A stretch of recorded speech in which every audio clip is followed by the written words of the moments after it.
Welcome. So, thank you for joining, and we will be continuing our TTK Bootstrap. And yesterday and all, we are for last 2-3 days we are covering our table view, where a tabular data is displayed using TTK Bootstrap style. That's quite useful, and you can apply it to various different applications or in your projects also. And this is quite useful when you are showing some tabular data. It means the source can be taken from Excel, CSV, MySQL, SQLite, anything you can use it, and the data can be displayed. That part I will show you today. And one more is regularly 7:30 we are joining it for a 10 minutes, for a quick short 10 minutes discussion, explaining you what the topics we are going to cover in the next 2-3 days and what you have covered and uploaded recently. So, these two areas we focus it, and you can freely ask us questions here below this here at the chat bot or at the chatting place, or you can even post questions in the comment section in all the tutorials. So, I will be responding to that, and many of that our tutorials ideas have come up with because of your discussion. Namaste Pratik. So, please watch this our tutorials and give your views on that. Your comment, your ideas, your questions, your doubts will help us. And regularly at 7:30 we are coming online. Please ask your friends also to join. Please hit the like button and subscribe to our channel, so you will be getting all the notifications that will help you to identify whenever we upload the tutorials, and we are frequently doing that also. Ask your friends also to join, so we can have a good useful technical discussion for 10 minutes. We usually cover Python, MySQL, SQLite database. There's all this Python database integration. Then right now we are focusing on Tkinter, and we also work on PHP, MySQL, then JavaScript, HTML, jQuery, all these areas we work.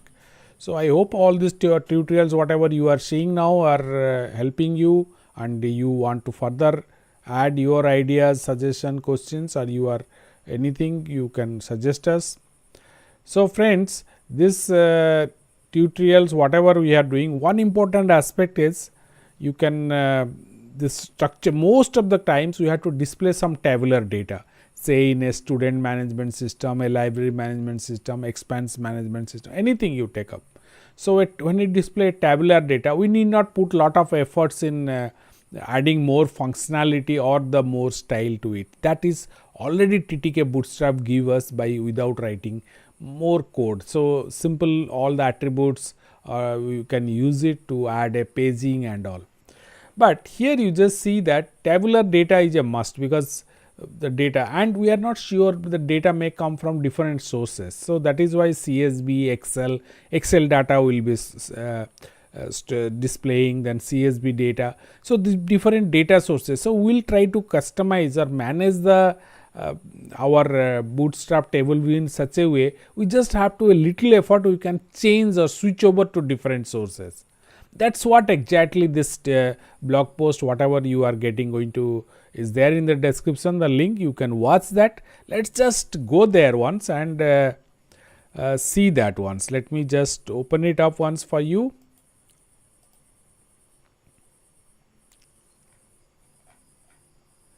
Yeah, I am ready with the blog post. Let me just show it to you. Here it is.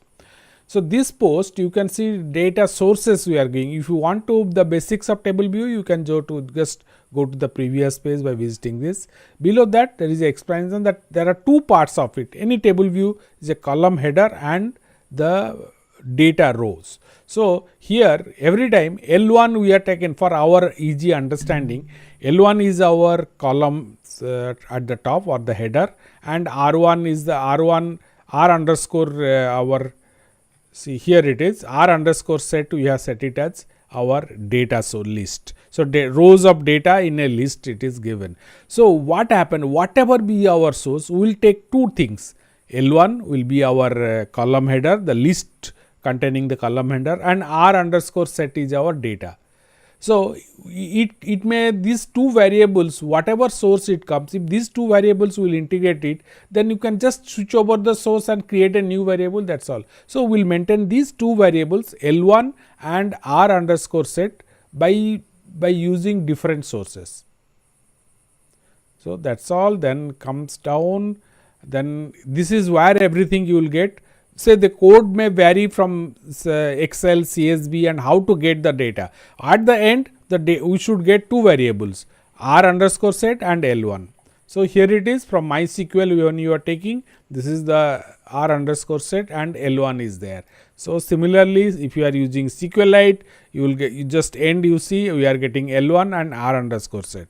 R underscore set contains the data, L1 contains the headers. Similarly, if you are using a pandas data frame also, the same thing, we are getting L1 here and we are getting R underscore set. Excel, L1 and R underscore set, whatever you want, CSV file, JSON file and all. Finally, here is a code which integrate everything. You will see many parts of are commented. See these three double quotes means this part is commented. So, this is now MySQL is out. Now, similarly, SQLite is part is also commented. So, which part we want to use, we will uncomment that. So, automatically data will be connected to that data source and the rest of the things are, it's like a standard template. So, below that, this is up to this point is CSV.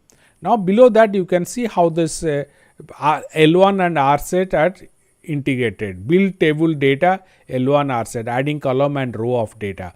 Then table data, refresh the table view with the data, auto fit columns and auto align columns. This is for the layout, fixing the columns. Align, auto fit means it will automatically, it will within the viewport, it will squeeze and put it there.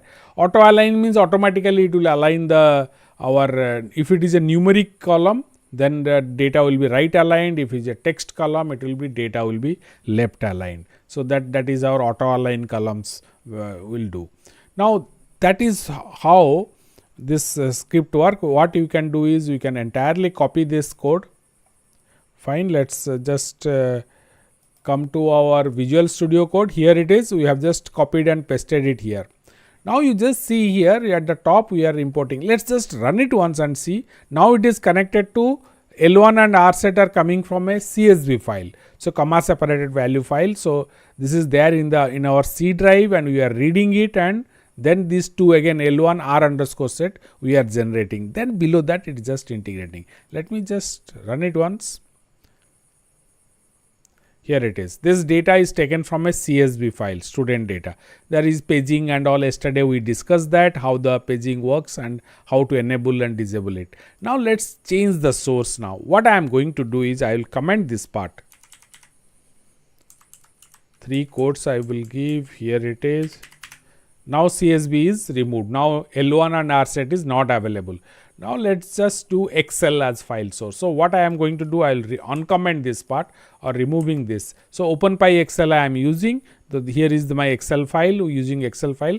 I am just creating L1 and R set, these two. So, that will be automatically used. Let us just run it. Same data, student data. So, there is nothing change in data, but source are changing. So, this time it is a Excel file whose data source is taken. So, okay, sorry, here it is not I, the path you have to change, path is C here for C drive. I think in my case it is C drive. Yeah, here it is, the data is now coming from an Excel file. Now, let me just undo it. Okay, now Excel is I have commented, CSV is already commented. Now, I will go, let us say pandas data frame. Here you just see pandas data frame we are creating by reading a Excel again from the same Excel file. So, you can just use that, but let us go to a SQLite database. So, here it is, let me just see the path, it is E, I think, not D here. Now, it is a SQLite database, E testing my connect. Now, let me just remove this. Now, it is from SQLite database create engine. So, create engine means I must, okay, SQLite MySQL. Okay, this line I have to take it to the top above it, because I cannot create engine I have to import. Fine. So this will work for my create engine, okay, it has gone. Now let's just run it. Now this should be from using SQLite database. So, and yeah, so it has taken from SQLite. My database path is defined here, testing there. In your case, if it is different. Now the same code, I will comment this line and I will switch over to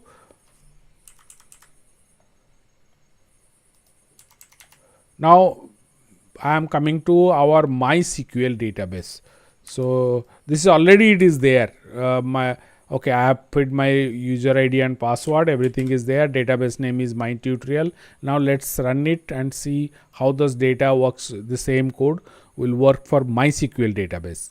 Yeah, it has come from MySQL. So this is how you can keep on changing. I think JSON part is not included, that is separately given. So you just see whatever way we are, whatever source you are using, we are generating two variables, r_set and L1. And these 4 lines takes care of this. Mostly last 2 lines are for this layout and all. It's auto fit the columns and auto aligned. So that is what we have discussed. Now these 2 lines are important once it integrates L1 and rset. Otherwise also here you see you can see here we have declared our table view. Here it is. Now you can bring it down if you don't want to use this one. That will also work, because initially you have to create the L1 and r_set. These two, once these 2 variables are there, that can be integrated to the database. So let me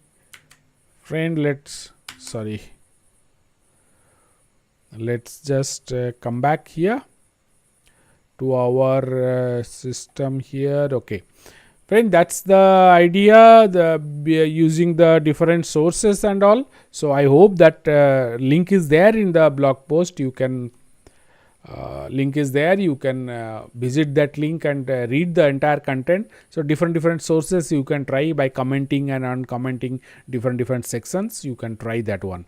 That will give you a good idea in a real life situation in a project how different data sources can be used. So that will help you in learning learning all these concepts. Friends, one more thing, as we are going through on all this and all, we are also small projects we are building up. Next we will see how you will easily create a drag and drop effect in a Tkinter. So this also TtkBootstrap will continue and we will also focus. I am just working on it. If it is ready, I will just upload it tomorrow hopefully. And let me know if you have any more questions and all. Please tell your friends also to join, and please subscribe and hit the like button that will help us, and tell your friends also to join and subscribe to our channel, so you will get all the notifications. And you can ask us questions on all these areas: Python, Tkinter, MySQL, SQLite, JavaScript, HTML, PHP, jQuery. All these areas you can ask us questions. So, and based on your feedbacks and all, we'll further improve our tutorials also, and we are uploading it almost 2 to 3 times in a week, our tutorials. So I hope you are enjoying those tutorials and it is useful in your application, in developing applications and working on various projects. If you don't have any questions anymore, shall we stop it for today, friends? Hope that you will join us again for next live session tomorrow. We'll see. I will put up give you information before, if I am tomorrow is weekend started again. So I hope you will are liking this discussion for 10 minutes. So tell your friends also to join. So we'll stop here. Hope you will join in our next session. Thank you. Thank you, friends.